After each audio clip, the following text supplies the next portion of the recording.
오늘 예배 전 준비에 대해서 어떤 것들이 있는지 좀 먼저 살피도록 하겠습니다. 우리 예배를 말할 때 언약적 만남이라는 사실을 전제합니다. 만남, 언약의 만남이라는 것. 그러니까 언약이라는 것은 무엇이 기본 전제하에 있어야지 언약이라는 것이 성립되죠? 언약의 당사자들이 있습니다. 쌍방간에. 그죠? 언약을 맺는 당사자들이 있습니다. 그리고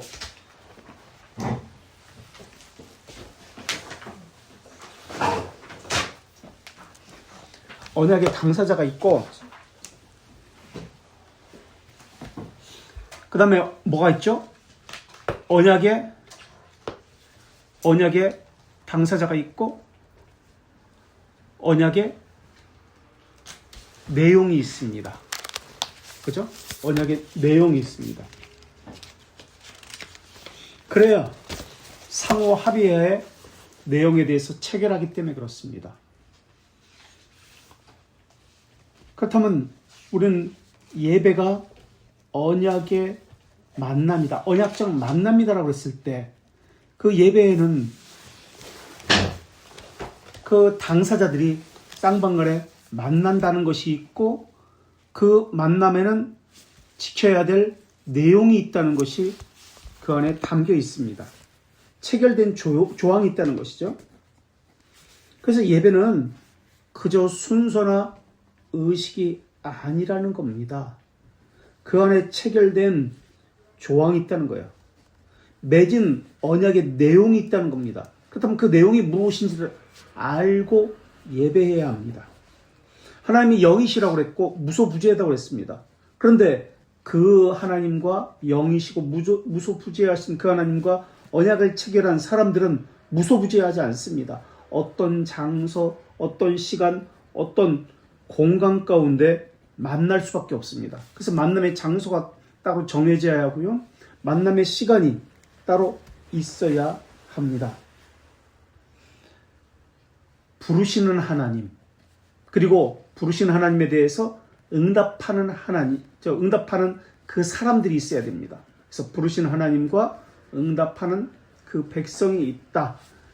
그리고 그들은 언약의 체결 조항을 가지고 만나게 된다. 그래서 하나님이 정하신 날이 있고 정해진 그 시간이 있습니다. 이 만남에서 핵심은 속죄의 제사입니다. 속죄의 제사. 그래서 민수기 28장 9절과 10절을 한번 보겠습니다. 민수기 28장 9절에서 10절에 보면은 9절 한번 보겠습니다. 민수기 28장 9절 8장 9절 안식일에는 1년 되고 흠없는 수양 2마리와 고운 가루 10분의 2에 해당되는 기름 섞인 소재와 그 전제를 드린다라고 했습니다. 봅시다. 안식일에는 평소에 2배를 드립니다. 7절과 비교해 보세요. 흠없는 수양 2마리입니다. 그리고 고운 가루 10분의 2입니다. 그런데 평일에는 7절 보세요. 또 그 전제는 어린 양 1마리에 4분의 1 힘을 드리되 라고 나옵니다. 그러니까 안식일은 2배를 드려요. 평일에 2배. 상번제를 순양 2마리, 고운 가루 10분의 1을 드리라는 겁니다. 그게 이제 9절에 나오는데요. 속죄의 피를 근거로, 피 있는 제사를 근거로 하나님을 만나야만 됩니다. 그래서 소재만 가지고는 안 돼요. 가루만 가지고는 안 돼요. 항상 소재를 드릴 때는 이 피 흘리는 제사와 제물과 함께 드려야만 합니다. 그래서 언약의 두 당사자가 만날 때에는 그 언약의 내용 가운데는 반드시 피 흘리는 제물이 있어야 합니다. 이게 언약의 내용 가운데 가장 핵심적인 거예요. 피 흘린 제물이 있어야 된다. 그런 후에 하나님께서는 그들에게 오셔서 피 흘린 제물을 드렸을 때 하나님께서 그들에게 오셔서 축복하십니다. 그게 민수기 6장 27절에 또 한번 보세요. 민수기 6장 24절부터 26절까지가 축도잖아요. 아론의 축도. 제사장적 강복선언인데 민수기 6장 27절 그러니까 아론의 6장 27절 축도 그 다음 구절입니다. 이게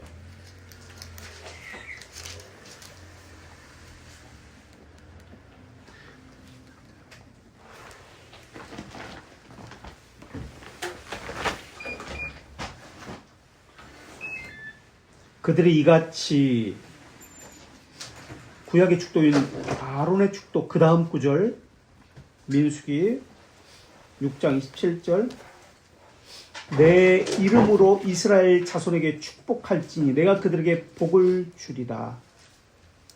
그러니까 이들은 제사장을 통해서 간접적으로 하나님께 피 흘리는 제물을 드렸고 또한 제사장을 통해서 하나님으로부터 간접적으로 제사장을 통해서 복을 받았습니다. 하나님 말씀을 간접적으로 들은 거예요. 간접적으로 제물을 드렸고 간접적으로 말씀을 받았고 간접적으로 복을 받았습니다. 제사장을 통해서 반드시입니다. 이거 역시 언약의 규례 가운데 내용 가운데 들어있는 겁니다. 레위기 10장 11절에도 마찬가지로 나오는데요. 레위기 10장 11절 레위기 10장 11절 레위기 10장 11절 10장 11절 또 나 여호와가 모세를 통하여 여기서는 모세를 통하여 모든 규례를 이스라엘 자손에게 가르치리라 라고 나옵니다. 모세를 통하여 이스라엘 자손에게 직접 하나님께서 이스라엘 자손에게 안 가르쳐요. 모든 규례를 모세를 통해서 가르치십니다. 이번에는 말라기 2장 7절을 보겠습니다. 언약의 내용 가운데 제사장을 통해서 그리고 피 흘리는 제사를 통해서 하나님께서 응답하시고 가르치시는데 말라기 2장 7절 말라기 2장 7절에 제사장의 입술은 지식을 지켜야 하겠고 사람들은 그의 입에서 율법을 구하게 되어야 할 것이니 제사장의 입에서 율법을 구해야 한다고 나옵니다. 그렇죠? 제사장의 입에서 율법을 구하는 것. 제사장은 만군의 여호와의 사자가 됨 이거늘. 그리고 제사장이 어떠하느냐에 따라서 하나님의 말씀을 받을 수도 있고 받지 못할 수도 있습니다. 물론 하나님께서 말씀을 전해주셔야 받는 것이지만 제사장의 상태에 따라서 말씀을 또한 규례를 율법의 규례를 가르침을 받기도 하고 그렇지 못할 수도 있습니다. 백성들도 달라지는 거예요. 이것은 제사장의 책임이 있다는 말이 아니라 상호 책임이 있다는 말입니다. 제사장들이 하나님과 교제할 수 있도록 그들에게 평안을 백성들은 제공해야 합니다. 그리고 제사장도 하나님의 말씀을 백성들에게 바르게 전할 수 있도록 그렇게 상호 책임이 있다는 말이에요. 그래서 하나님과의 언약이 있기도 하지만 또한 제사장과 백성들 사이에 언약이 있습니다. 그래서 예배에는 이 언약적 내용이 반드시 들어갑니다. 그런데 이것이 예수 그리스도께서 오신 이후부터는 언약을 성취했기 때문에 어떤 단어가 예수님이 오신 이후부터는 나타나기 시작했는데 예전이라는 용어입니다. 예전이라는 용어가 예배와 관련해서 사용되기 시작했습니다. 그래서 예수님이 오신 이후로는 율법을 완성했기 때문에 더 이상 제사장을 통해서 하지 않습니다. 또 제물을 통해서 피 흘리는 제물을 통해서 하지 않습니다. 그래서 이때부터 제단 속죄 제물은 사라졌습니다. 제사장도 사라졌습니다. 그래서 이때부터는 어떻게 되느냐면 사도행전 20장 7절 말씀처럼 사도행전 20장 7절 말씀처럼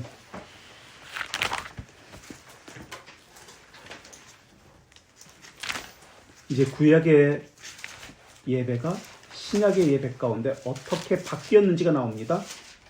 사도행전 20장 7절 말씀처럼 그 주간의 첫날에 구약에서는 안식일이었습니다.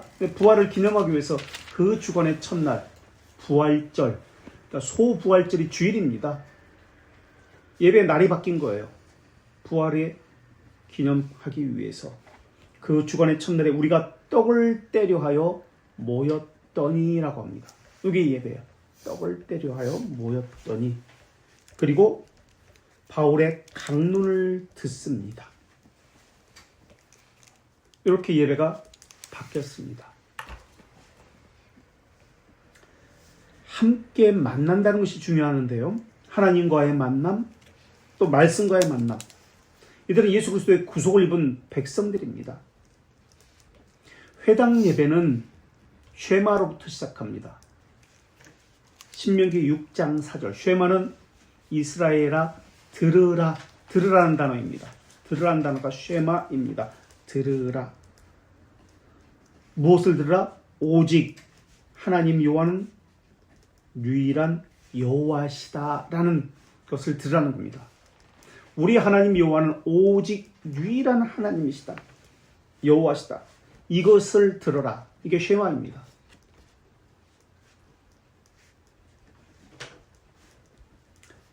칼빈의 1542년 예배 모범에서는 무엇으로부터 시작한 줄 아세요?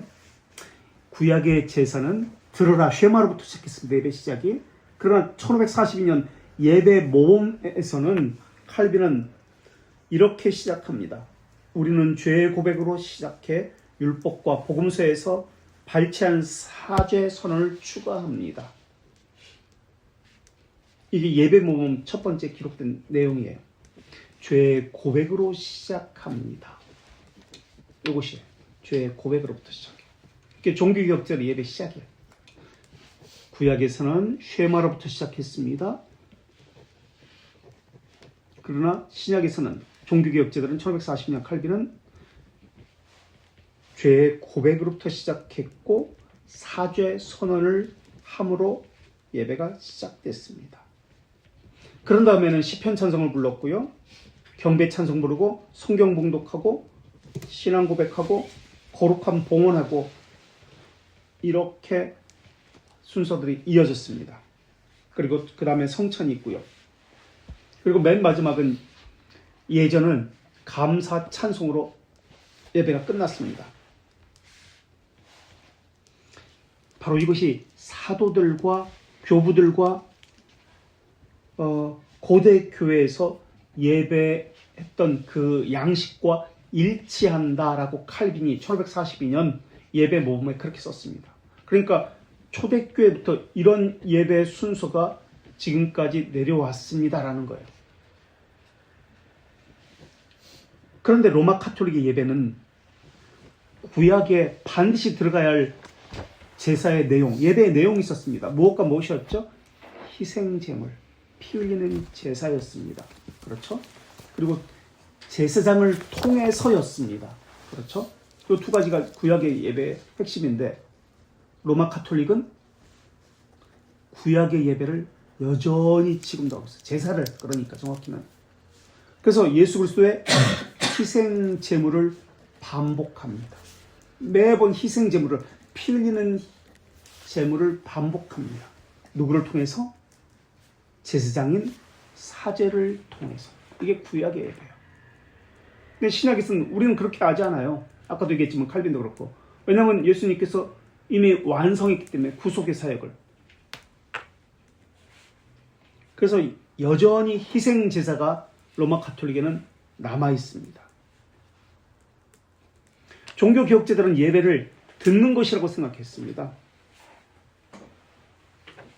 그래서 듣는다는 이 전통은 오늘날까지도 계속 종교개혁의 후예들은 내려오고 있습니다. 그런데 오늘날 예배가 변질되기 시작했습니다.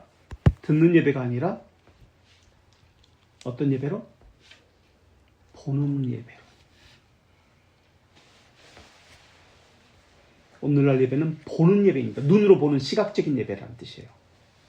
그런데 좀 더 나아갔습니다. 현대 자유주의자들은 어떤 예배로? 처음에는 듣는 예배였습니다. 이것은 구약에서부터 쉐마 들으라부터 시작했습니다. 그래서 듣는 예배였어요. 근데 이것이 보는 예배가 되었습니다. 왜? 희생 제물을 계속해서 죽여야 되니까. 로마 카톨릭은 희생 제물을 계속 반복해서 사제를 통해서 이것이 재현되어야 하니까. 그래서 보는 예배가 된 거예요. 이게 오늘날 예배의 모습이에요. 그러니까 로마 카톨릭이 영향을 받아가지고 예배가 변질된 거예요. 근데 거기서 그친 것이 아니에요.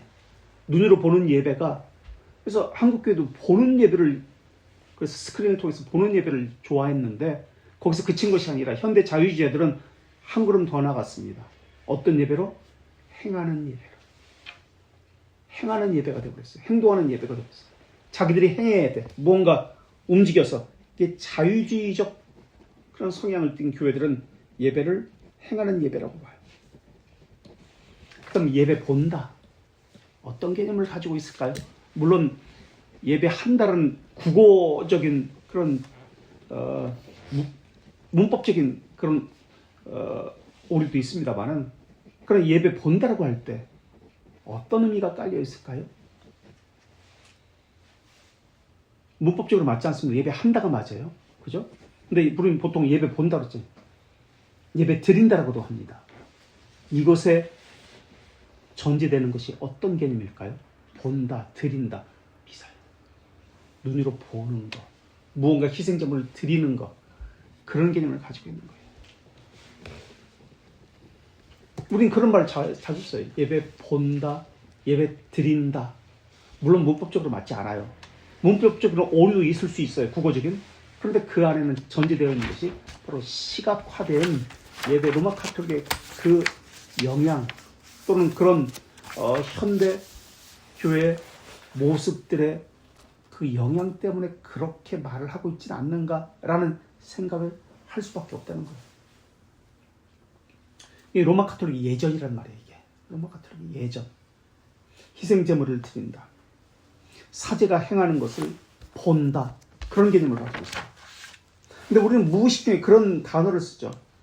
그러면서 우리 예배가 무엇인지를 망각하고 있어요. 예배는 지금 오늘 우리 예배 전에 준비에 대해서 이야기하고 있습니다. 예배 준비는 예배 인도자도 해야 되지만은 회중도 준비를 해야 됩니다. 예배하기 전에 준비. 예배만 가지고 보면은 중세는 예배 준비가 입당송으로부터 시작되었습니다. 그리고 죄의 고백이 있었습니다. 그리고 우리 종교개혁자들도 죄의 고백이 있었죠. 그런데 종교개혁자는 무엇이 또 있었죠? 아까 칼빈의 1542년 예배 모범에서 죄의 고백만 있는 것이 아니라 또 무엇이 추가되었다고 그랬죠? 반드시 이것이 있었어요. 종교개혁자들은 사죄의 선언. 사죄의 선언은 다시 말하면 은혜의 선포입니다. 그러나 로마 가톨릭은 은혜의 선포는 포함되지 않았습니다. 중세의 예배는 죄의 고백으로부터 시작했어요. 예배 전에. 그러나 은혜의 선포, 사죄의 선포는 없었어요. 중세 로마 가톨릭의 사죄의 선포는 어떤 것을 통해서 이루어졌죠? 고해 성사로 끝나지 않았어요. 죄의 고백으로만 사죄 선포가 이루어지지 않아요. 그럼 무엇이 더 필요했죠? 뭐가 더 필요했죠? 고해 성사, 죄의 고백으로만 끝나지 않았어. 중세는. 그죠? 무엇이 필요했죠? 보석이 필요해요. 무언가 성지순례를 한다든지 아니면 선한 일을 한다든지 봉사한다든지 이런 것을 통해서 보석을 해야 돼요. 반드시 보석이에요. 그렇기 때문에 사죄 선언이 은혜의 선포가 없어요. 그것이 있어야만, 그래서 십자가가 나타난 거예요. 그게 면죄부가 나타난 거예요. 그래서. 근데 은혜의 선포 없이 죄의 고백으로부터 중세교회는 예배가 시작되었습니다. 하나님과 하나님의 회중 앞에서 고백하노니 저는 하나님의 뜻과 구원을 거부해야 왔습니다. 여기 예를 지금 하는 거예요. 저를 위해 기도해 주세요. 제가 하나님의 얼굴 앞에서 살고 제 평생 하나님을 섬길 수 있도록. 이게 주일 예배 전에 했던 예배 준비였어요. 예배 준비라고 하는 것은 성경 곳곳에 나옵니다. 그래서 예배 준비일이 있었어요. 성경에는 보면은 마태복음 27장 62절에 그래서 개혁교회 전통은 예배 준비가 반드시 있어야 합니다. 준비일이 있어요. 근데 우리는 준비에 대해서 생각하지 않잖아요. 뭘 준비해야 될지. 이건 로마 가톨릭에도 준비가 있었어요. 모든 예배는 준비가 있습니다. 준비일이라고 불립니다. 27장 62절에 마태복음 그 이튿날은 준비일 다음 날이라. 주일이라는 뜻이에요. 그러니까 준비일이 있고 그 다음 날 주일이 있다라는 말입니다. 그리고 요한복음 19장 14절에서도 마찬가지. 예수님 재판하는데 준비일이라고 나옵니다. 19장 14절도 요한복음 준비일. 그러니까 사람들은 예배할 때 구약에서도 마찬가지예요. 준비일이 있었습니다. 준비일을 지키고 안식일을 지켰습니다. 주일도 마찬가지예요. 준비일을 지키고 준비일 없이 예배 날 바로 지키는 것은 있을 수가 없던 얘기예요. 개혁교도 마찬가지예요. 준비일이 있습니다. 준비일. 예배를 준비하는. 예를 들어가지고 이런 요소가 있습니다. 성찬주일이요. 개혁교는 성찬을 매주 하거나 최소한 칼빈 같은 경우는 어쨌든 세 달에 한 번 정도 했는데 일까요?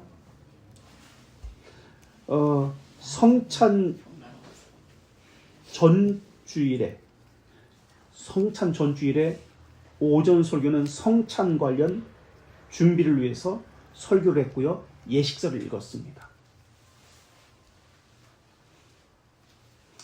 그래서 성찬 전주일을 성찬 준비 기간으로만 생각한 것이 아니고요. 아라스코가 세운 그 심호했던 교회는 아라스코가 어떤 사람이죠? 최초에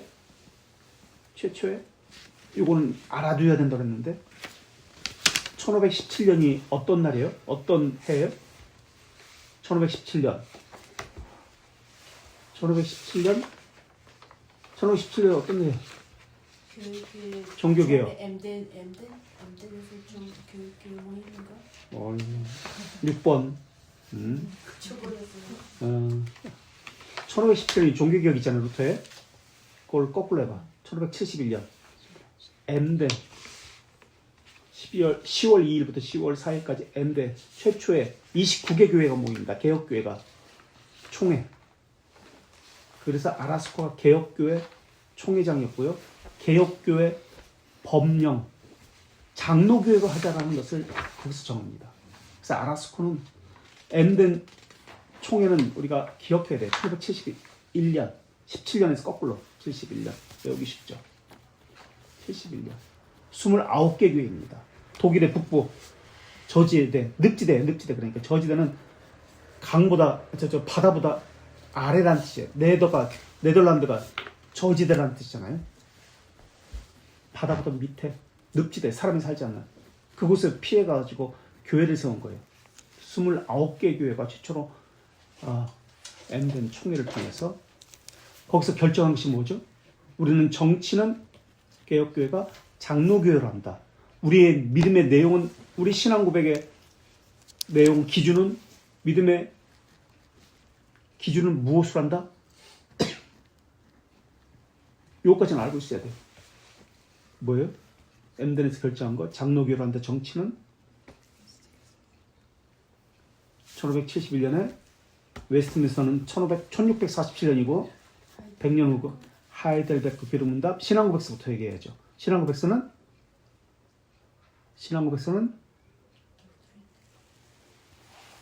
1561년에 만든 벨지카 신앙고백서, 교리문답서는 1563년에 만든 돌트레이트는 1617년 하이델베르크, 그리고 제네바 교리문답서. 근데 제네바가 이제 사라지고 돌트레이트 1617년에 만든 것이 나중에 바뀌어집니다. 그래서 엠덴에서는 우리의 신앙 고백, 우리 신앙의 기준은 벨지카다 라는 것을 세우게 됩니다. 그리고 여기서 장로교회법을 만듭니다. 최초로. 그게 아라스코라는 사람. 이 아라스코가 심무했던 엠덴 개혁교회는 성찬 전날 모였어요. 그러니까 토요일날 모였어. 그래서 성찬 준비를 위한 설교를 짤막하게 했습니다. 성찬 전날 토요일날. 그리고 그 시간에 토요일날 설교하고요. 다음날 주일 있을 성찬에 참여할 수 있는 사람을 발표했습니다. 발표되지 않은 사람은 성찬 주일날 성찬 참여가 안 됐다라는 것을 알 수 있습니다. 독일의 팔찌 역시 마찬가지입니다. 팔찌. 토요일에 성찬 준비 설교가 있었습니다. 성찬, 그러니까 예배가 있었던 거예요. 토요일에. 성찬 전날. 그리고 성도들은 남아가지고, 예배 후에 남아가지고 토요일날 각자 개인적인 신앙 고백으로 기도하는 시간을 가졌습니다. 그리고 엠덴 교회는 주일 아침에는 성찬과 관련해서 예배 전에, 지금 예배 전을 이야기합니다. 계속해서 신앙 고백을 하도록 했습니다. 회중에게 공적 신앙 고백을 요구했습니다. 그래서 여기서 교리된 질문을 하게 됩니다. 성도들에게. 그리고 이것에 대해서 대답을 했고요. 각 질문에 대해서 큰 소리로 대답을 했습니다. 그래 성찬이 이루어지니까 예배 전에 이런 것을 다 했습니다. 이것이 네덜란드 개혁교회 전통에도 그대로 나타납니다. 그리고 설교 준비도 마찬가지예요.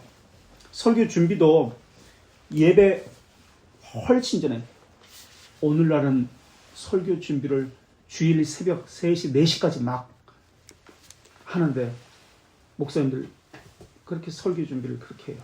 그때까지 못 끝나는 경우 많아요. 어쩌다 그럴 수 있지만 바쁘니까 그렇게 하면 안 돼. 왜 안 될까? 성도들이 오늘 설교를 어디 하는지 알고 있어야 돼. 제목과 본문에 대해서 알고 있어야 돼. 미리 알고 있어야 돼. 왜 그럴까요? 성도들이 준비해야 되기 때문에. 기도로 그 본문을 읽고 묵상하고 미리 전달받은 그 제목을, 그 본문을 묵상을 통해서 주의를 준비해야 되기 때문에 그래요. 이게 개혁교회 전통이에요. 그게 예배 준비예요. 그래서 설교자도 그렇고 회중도 같이 준비하는 거예요. 근데 현재 어느 교회에서 미리 전 교인에게 설교 본문 이겁니다. 물론 주보로 이렇게 미리 한 달치 미리 나가는 교회도 있어요. 알고 있어요. 본문이 어디다, 제목이 어디다 미리 하지만, 근데 일반적으로 얘기하는 겁니다. 어느 교회가 설교 본문이 어디라고 미리 알려줍니까?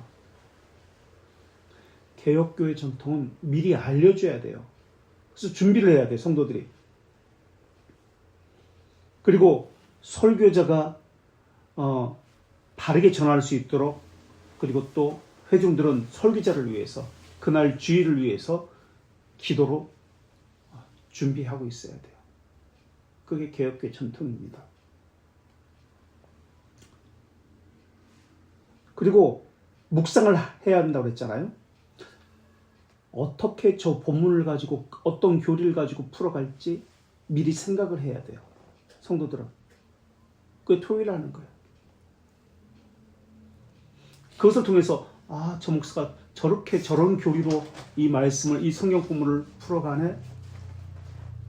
이것을 자기가 계속 살피는 거예요. 저렇게도 풀어갈 수 있구나.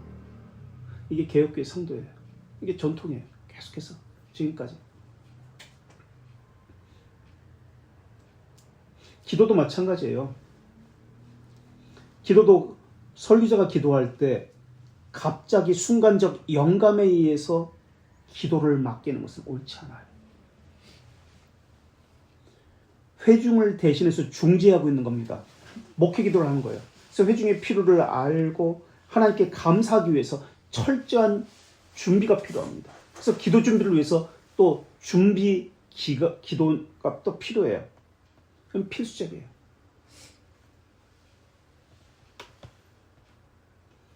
그래서 미리 기도도 충분히 기도로 준비해야 한다. 이것이 개혁교회 설교자의 준비 사항입니다.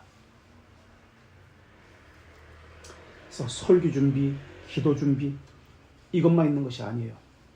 회중들도 같이 준비하는 거예요. 그리고 봉헌에 대한 준비가 하는 거예요. 헌금 준비. 또 찬송도 준비해야 합니다. 이게 개혁교회 전통이에요.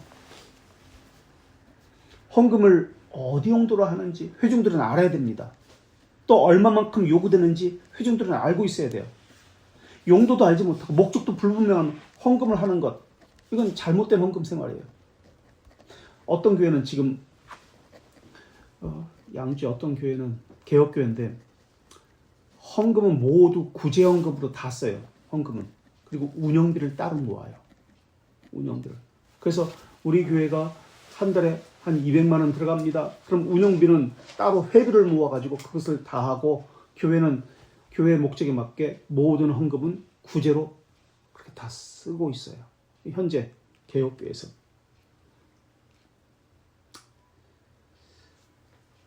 그 교회 지체입니다. 모두가 함께 한 몸입니다. 그렇기 때문에 준비도 함께 해야 되고요. 또 지체로서 필요한 것을 나는 모른다 하지 않고 함께 책임지고 함께 운영하는 그 주체로서 이것을 책임져야 합니다. 그래서 직분이 있는 것이고요. 그렇게 헌금 준비 말고 찬송 준비도 있습니다. 그래서 회중들은 어떤 찬송이 예배 가운데 불려질지 미리 알고 있어야 됩니다. 그래서 미리 개인적으로 이 찬송을 익숙할 수 있도록 불러봐야 돼요. 그래서 잘 준비된 상태에서 주일에 예배에 참여해야 됩니다. 이런 일이라는 것이 준비일이에요. 회중의 한 지체로서 함께 하나님을 온전히 예배할 수 있도록, 그래서 준비 기간이 항상 있었습니다. 또 성경에도 나오고 준비라고. 근데 오늘날 어떤 교회에서 이렇게 합니까? 어떤 사람이 이렇게 준비합니까? 근데 개혁교회는 그렇게 하면 안 돼요. 미리 준비된 예배, 온전한 예배를 하나님 앞에 지킬 수 있어야 돼요. 준비된 마음으로. 준비 없이 예배에 참석하는 건 무엇이다? 예배에 참석함으로 효과가 있다, 능력이 있다. 이것은 무엇이다? 뭐예요? 준비 없이 예배에 참석해서 그냥 참석하는 거예요. 그냥 사제가 하는 대로 이끌어서 그냥 알아서 하겠지. 이게 뭐다? 미사. 이게 미사예요. 처음 시작할 때 했죠. 사제가 그렇게 했다. 피 흘리는 제사를 사요론이야. 인요론이고 이것이 미사예요. 미사. 사제가 알아서 다 하겠지. 내가 뭘 할 게 뭐가 있어? 그냥 나는 참석만 하면 되지. 그런데 한국교회가 지금 개혁교회도 마찬가지야. 지금 이 상태가 돼버렸어. 그래도 우리는 감사하게도 한 달씩 부르잖아, 찬송을. 그죠? 미리 연습도 하고. 그리고 차례대로 그 다음 장 나가고, 그 다음 장 나가고, 찬송 연습도 하고. 개혁교회는 바르게 예배하기 위해서 미리 준비하는 것이 반드시 있어야 됩니다. 사실 찬송도 자유롭고 기쁘게 부르기 위해서 각자 맡는 은사와 또 능력에 따라서 자연스럽게, 억지는 아닙니다. 베이스하고 알토하고 소프라노하고 그렇게 하는 것도 좋습니다. 왜냐하면 악보가 그렇게 그려졌기 때문에 자연스럽게 화음을 해가지고 한 목소리로 찬송해도 좋습니다. 또 이러한 것은 반주자에게도 나타납니다. 예배 전에 우리가 무엇을 준비하고 있는가? 우리는 주일을 어떻게 준비하고 있는가? 이것이 예배 가운데 그대로 드러납니다. 근데 주일 전날 더 많이 놀고 토요일 날은 늦은 밤까지 잠을 안 자고 그리고 피곤한 상태에서 주일에 참석만 하고 그런 것은 아닌지 무엇을 준비해야 될지 모르고 한 주간의 삶을 돌아보면서 하나님과 언약이 지켜졌는지 죄를 짓진 않았는지 다음날 들려질 말씀이 무엇인지 묵상하고 살피고 찬송을 살펴보고 헌금을 준비하고 옷을 준비하고 자신에게 주어진 의무가 무엇인지 살피는 것, 마음을 준비하는 것, 이것이 있어야 합니다. 근데 없어요. 전혀 관심도 없고 그런 것이 있는지도 몰라. 근데 이게 성경의 전통이에요. 또 개혁교회의 전통이고 개혁교회는 성경대로 오직 성경의 근거에서 하고 있기 때문에 그렇습니다. 또 개혁교회는 이거는 이제 개인적인 의견입니다. 식사 준비를 합니다. 모두가 함께 합니다. 그래서 결혼 안 한 제 생각입니다. 이거는 개인적인. 결혼 안 한 청년이라도 가장 좋은 것은 모두가 함께 하는 것인데 결혼 안 한 청년이라도 반찬을 한 가지씩 이렇게 해와서 모두가 뷔페처럼 이렇게 먹는 것도 좋다라는 생각을 합니다. 매번 사람이 많은 매번 하는 것도 좀 힘들겠죠. 근데 사람들은 하는 걸 힘들어요. 그래서 반찬가게에서 사오죠.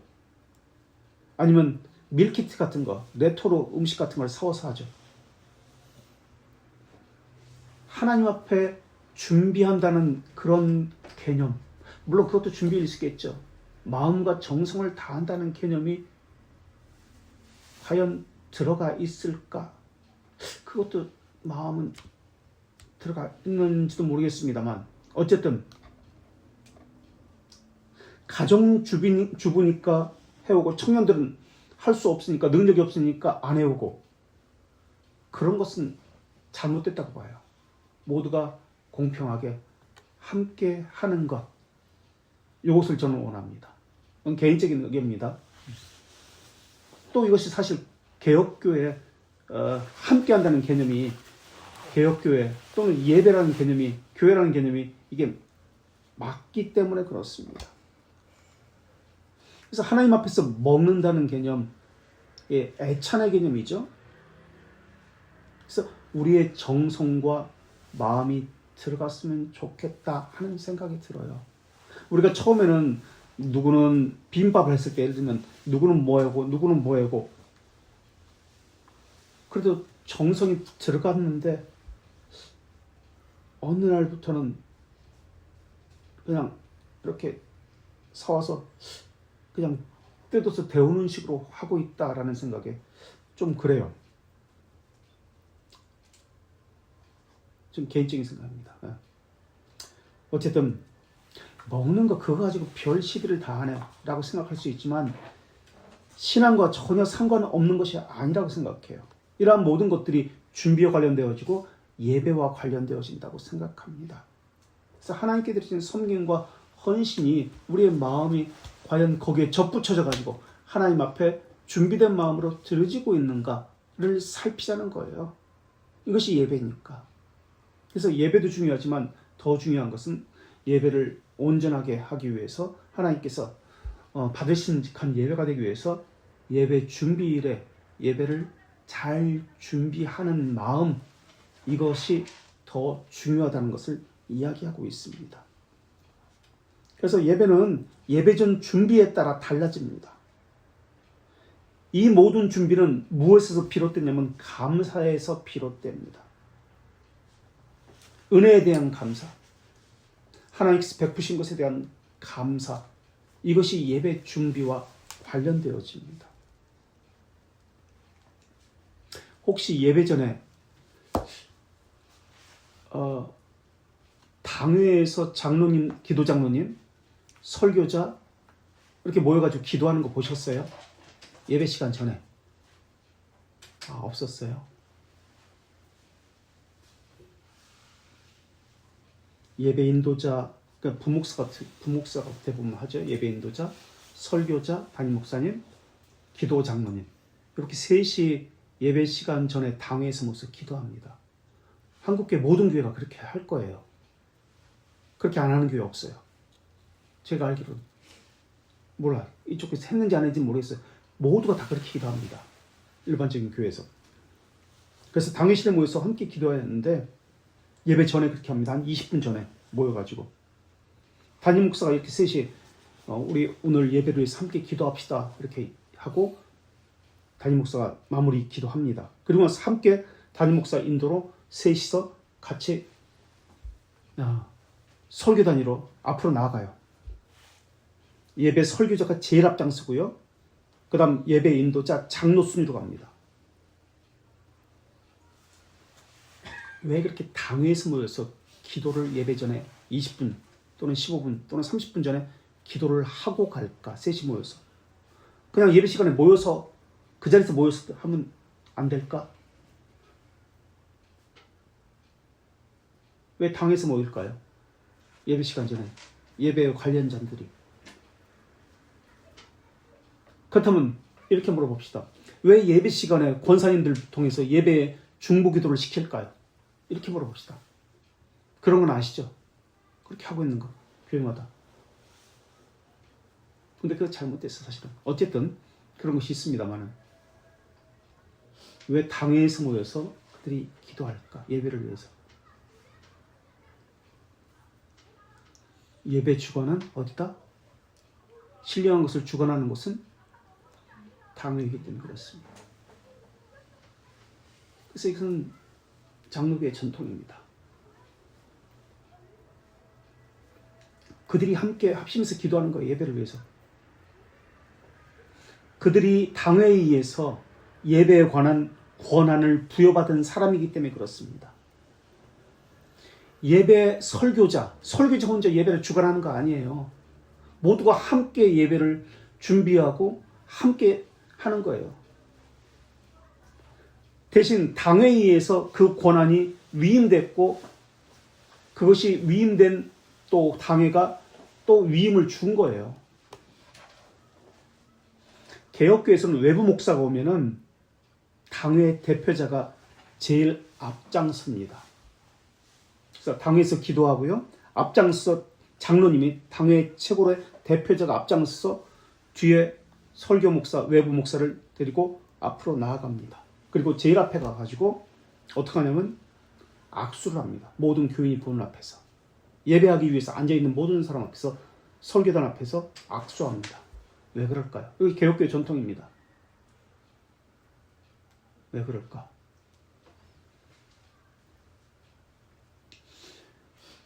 이분을 우리 당회가 오늘 설교자로 하나님의 말씀만을 전하도록 여러분 앞에 세웠습니다.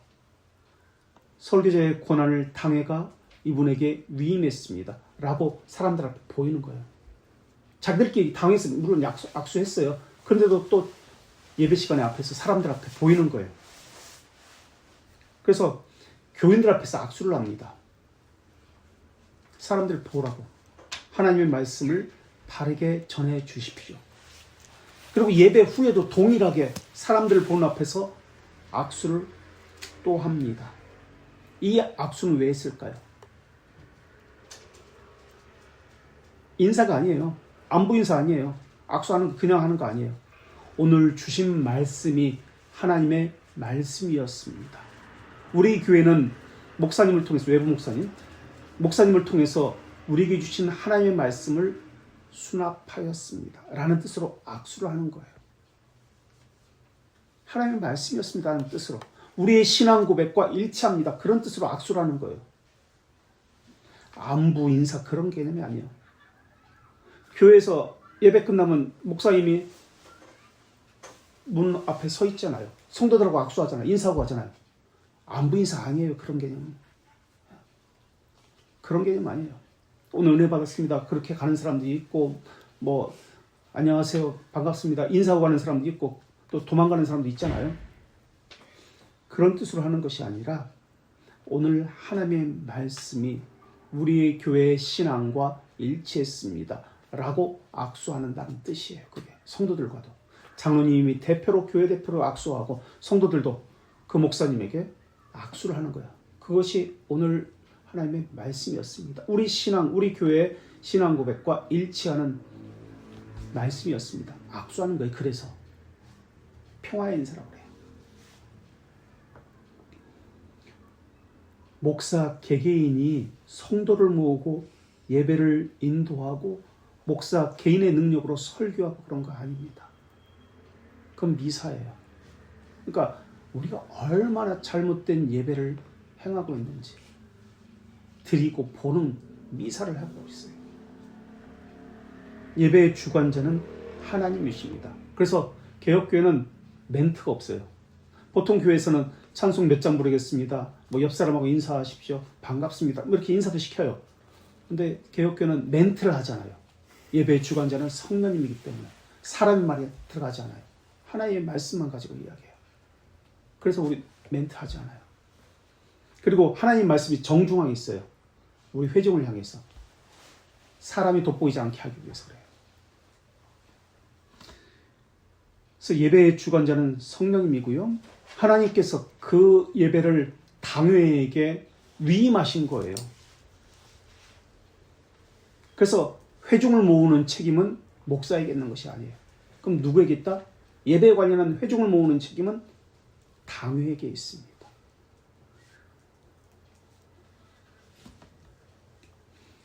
그래서 당회 책임자인 또는 대표성을 가진 이 당회의 장로님이 예배 시작 전에 악수를 통해서 회중 앞에서 강단 앞에서 악수하는 거예요. 다 보이도록. 그 목사를 부른 것도 당회이기 때문에 그렇습니다. 이 목사의 신앙에 대해서 점검을 했던 것도 당회이고 이가 전하는 그 신앙 설교가 우리 신앙 고백서와 우리가 믿는 이 교회가 믿는 신앙 고백서와 일치합니다라고 확인한 것도 당회이기 때문에 그래요.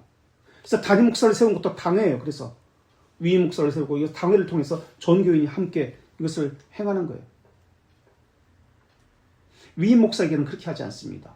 이미 당회에서 또는 전교인을 통해서 이것이 위임되어졌기 때문에 권한이 위임되어졌다 해서 위임 목사라고 합니다. 그래서 위임 목사라고 부르는 거예요. 위임 목사가 되기 전에는 계속 1년에 한 번씩 허락을 받아야 돼. 노아의 허락. 그래서 허락 못 받으면 그냥 나가야 돼. 그래서 위임 목사 되려고 그렇게 하는 거예요. 그래서 악수를 통해서 성도를 통해서 미리 예배를 준비하고요. 주의를 기억해야 한다는 것을 말씀을 통해서 계속해서 표현해내는 거예요. 가시적 교회라는 개념이 무엇일까요? 눈에 보인다는 개념이죠. 물론 가시적 교회, 비가시적 교회, 눈에 보이는 교회와 눈에 보이지 않는 교회. 가시적 교회라는 뜻이 무엇일까요? 벨기카 28장 29장 나오는 것인데요. 가시적 교회는 하나님의 교회는 이 땅에 있는 교회는 가시적 교회죠. 선명하게 드러난다고 그랬어요. 참된 교회가 선명하게 드러난다고.